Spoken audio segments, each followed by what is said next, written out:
I came here to Finland on entrepreneur visa. The idea is to keep my client.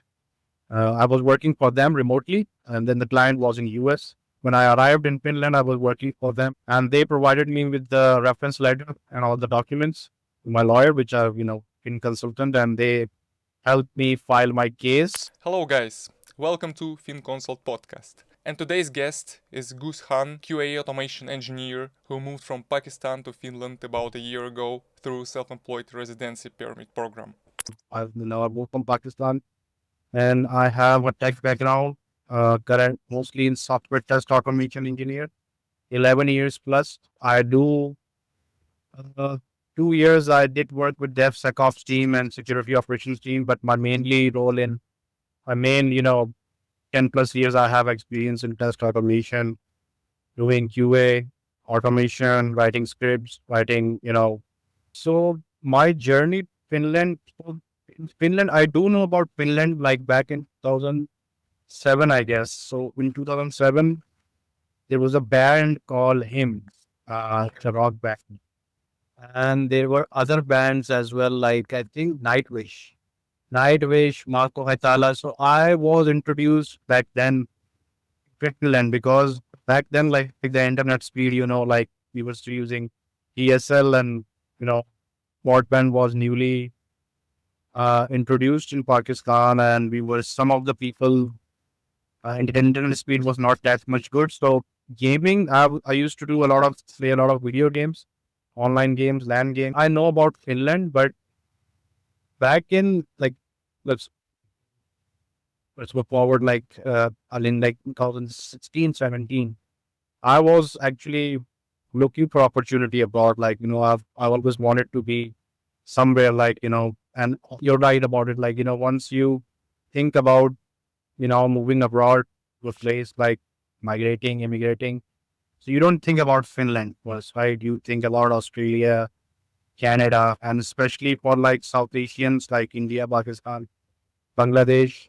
These are the most appealing country, right? You the Commonwealth countries, the US, because they have a lot of research, they have a lot of jobs, economy, and you can move to any place, especially for tech. Mostly, you know, people prefer US because you have a lot of jobs and you can earn well. And back then it was also easy to get a green card and H1B and you know uh, and to assimilate as well. But the situations keep on changing, and from 2017 and onwards, mm, the situation in US and watching all the politics and everything. So US was you know getting out of my list. So my first preference was Canada and Australia, and then Australia, and maybe then Germany. Yeah, maybe. But the problem with these countries are the Germany and Nordic countries. The problem is the language barrier, right? Yeah. Even if you get a job there and then you have to start over and you don't know anything about it, because as a Commonwealth country, Pakistan, we do know a lot about British history because they've ruled us in the past 100 years ago, and there are a lot of similarities and a lot of community there. Like my everyone has someone living in UK or in Canada. So based on that, so mostly people prefer UK. So or any other country which are bigger economies and which have clear path for immigrants. They have a lot of programs for immigrants, and you can migrate easily as compared to Finland, which they have with a few pathways to move there. So I was but yeah, uh, in 2018 and onwards, I do see Nordic countries have they are mostly good at the UN rankings and World Health Organization ranking or any metrics you find on internet, like the best healthcare or sorry, the best education, the happiest countries. I think Finland is, I think this year ninth time the happiest country on, and the second one is Denmark, most probably, then Sweden, Norway, like all of the Nordic countries. They are if you pick up any list on the internet, good country, uh, the least corruptible politician, happiest country with the air, with the highest air quality index, primary education, welfare. You will find Nordic countries there, right? Especially Finland, like at least in the top five or top three in those categories. So that's how, Finland attracted me.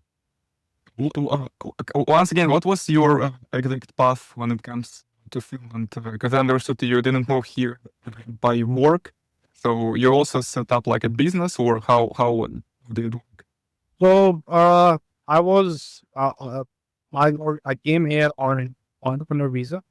So the idea is to keep my client, like I was engaged with my client, and they provided me with the reference letter and all the documents.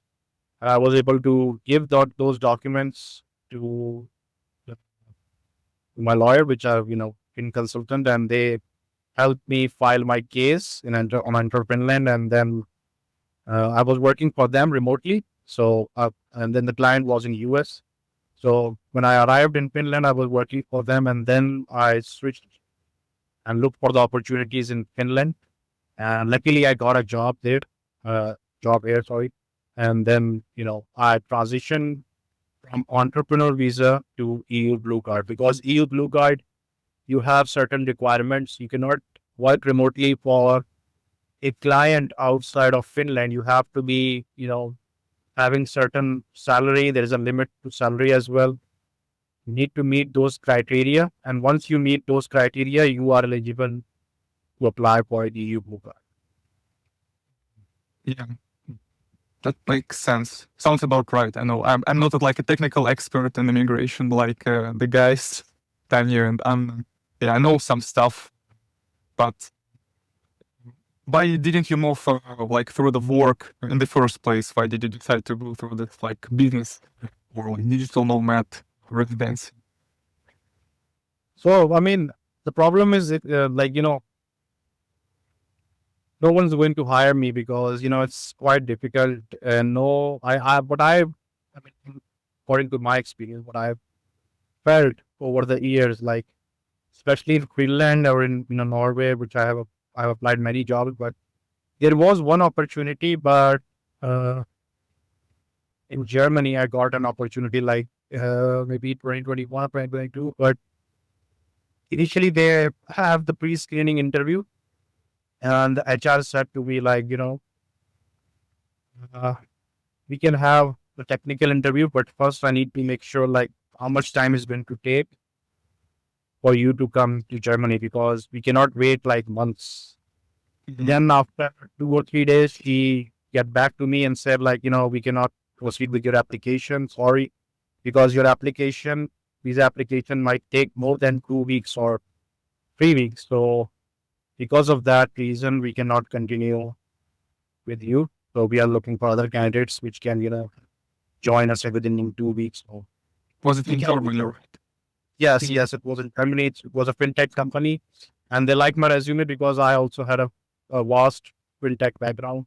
So that's why they preferred me. But I think that's the reason, because the visa process and the entire, takes a lot of time. And then, if an employer, and mostly employers, which what I think is like, they don't want to get their hands dirty in this, you know, nitty gritty of, applying for a visa and, hiring a lawyer, or, Yeah. filing a visa application and then providing relocating assistance. So they don't want to get their hands dirty. So there are certain companies which they do, which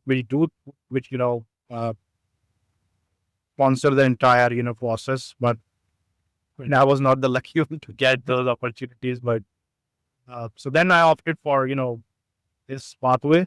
And luckily, when I got here, I got a job. So that was a good sign, I would say. So it was much easier once you like moved with this entrepreneur visa, Berlin and Finland. They didn't have any questions like related to your residency and visa because you're here basically. So yes, that's correct. Once you're, in the country and you're legally here, you have a right to work, and and you have the qualifications. You have, and because one thing I like to mention, because now all of the documents have been verified by the government, and you have gone through the, what do you call it, like all the security checks. So you are Mhm. there and you have your documents assessed and you are already there and you have the right. So legally, now now mostly companies don't want to, don't have the responsibility to do all the checks. So you're already, on the clear side. And then, it's quite easier to get a job once you have the proper paperwork and, you're authorized to work in that company. Yeah, fair enough. How do you like it here now? Don't you regret moving to Finland? What are your like plans for future? Finland has the highest unemployment rate. So sometimes I do regret, but not really. I think, yes, there are some, I would, say like there are some positives and negatives. There are some merits and demerits of knowing Finland. So merits are, I love it, love the vibes of in Helsinki. Like, you can travel freely. It's the safest city. Even if you look at the, top 10 ranking, the safest city, you can definitely find, cities of Finland right there.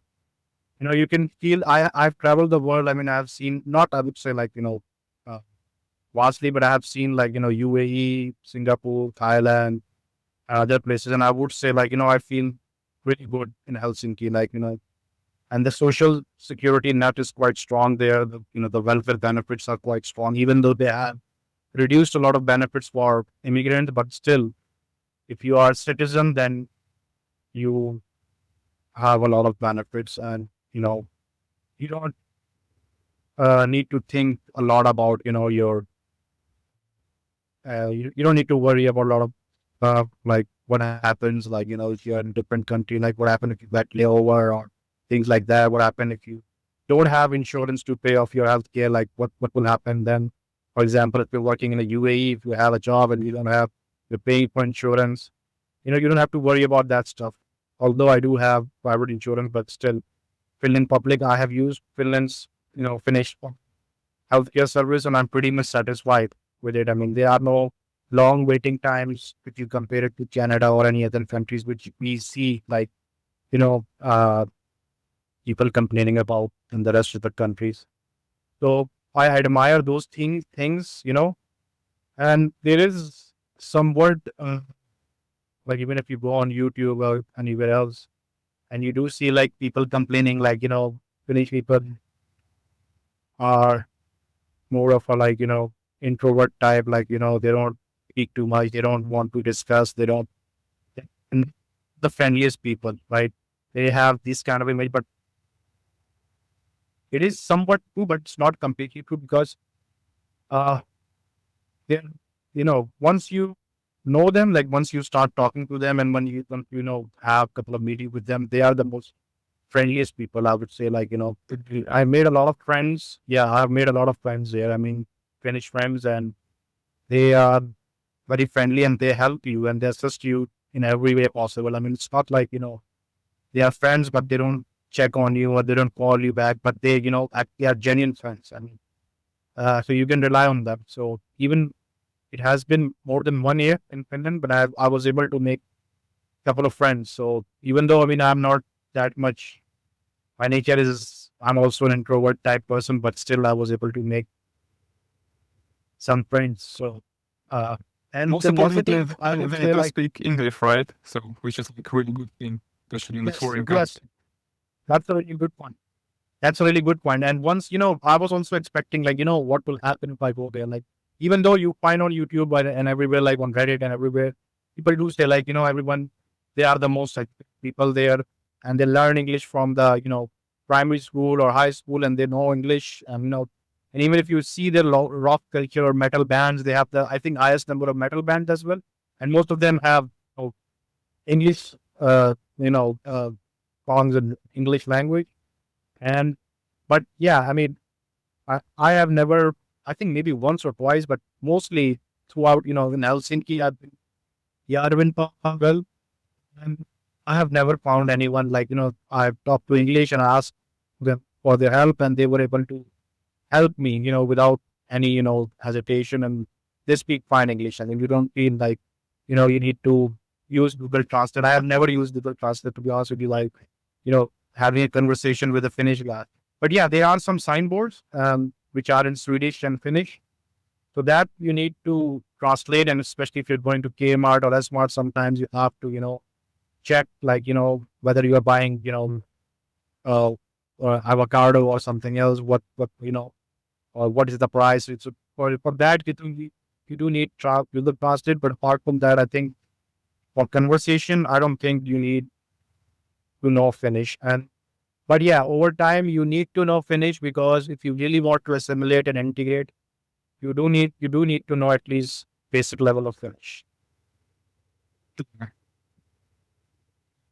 Well, by the way, are you like the whole wife? Are you married? Yes, yes, yes. So I'm married and I have one daughter and one son. So Does your wife go to those like Finnish courses, or how is it working nowadays? currently she's not here. I mean, she's in Pakistan, Mhm. but they were there like for 2 months. So we were planning to uh, get to her to the Finnish language course, uh, but things got changed. I mean, she had to go to Pakistan again. So, but that's out of the way right now. But yeah, but when she'll be back in Finland, so we will have those. I will definitely try to look into those stuff where we can, she can learn Finnish and integrate. What's your like main goal? Is to get a Finnish citizenship, or don't think about it? I think so. Yeah, I mean, there was one disadvantage. I mean, I was talking about, like, uh, initially it's like, Finland is a small economy. They have limited people. I think 5.6 million or 5.5 million. And mostly people live in Helsinki and then Tampere, and they have, you know, small economy. Being small economy, you have few jobs, and out of the few jobs, there are some jobs which are in which Finnish is requirement. For example, 20% job or 30% jobs, there is a requirement for Finnish, even in tech. Then you are left with 70 to 80% jobs, and then you have to look in those jobs, like, whether you can find the jobs. So in that regard, if someone wants to move to Finland, and it might be challenging to find a job there, because small economy and there are limited jobs, and then you also need to have language proficient. So that's a bit bummer.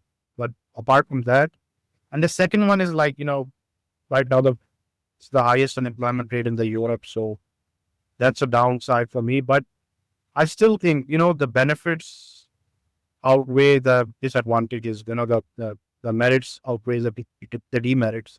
So the social security net, and if you have children, it's really good for children. I mean, everything, like, from schooling till high school till university, everything is amazing for a child.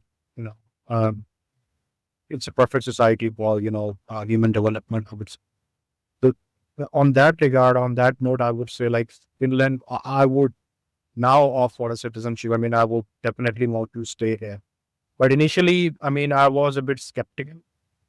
But now, living here, and I think if I can, keep my job and somehow made 5 years or 4 years here and apply for citizenship, and if I granted the citizenship, so then I would definitely love to stay. Yeah, great to hear. I also been there, so 10 years ago, as a student, started here, then worked, then worked again, and I got my citizenship like 3 years ago. And I'm really happy because once I got my citizenship, the war has started in Ukraine, and me as a Russian citizen, like a relief to finally get, this safe option. So yeah, now I feel more this fight in general. I know it's just like a small, tiny book, but still it kind of relieves me a lot.